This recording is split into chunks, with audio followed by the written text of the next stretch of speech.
Your Galaxy A15 has the capability to share its Wi-Fi internet connection with other devices through Hotspot and Bluetooth tethering. Here's how you can set it up. Start by swiping up on your screen and tapping on Settings.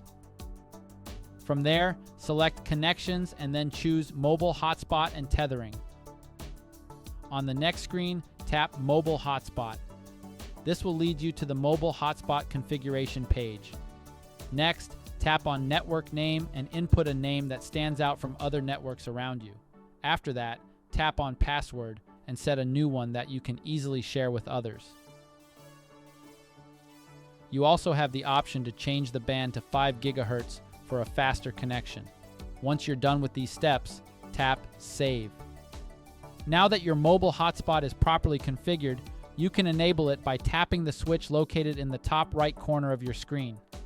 Your phone will then start broadcasting a signal, allowing other devices to connect to it and use your phone's internet connection. To use Bluetooth tethering, simply go back to the previous screen and tap on it. This will instantly activate the feature, and anyone who wishes to share your phone's connection should connect to it using Bluetooth.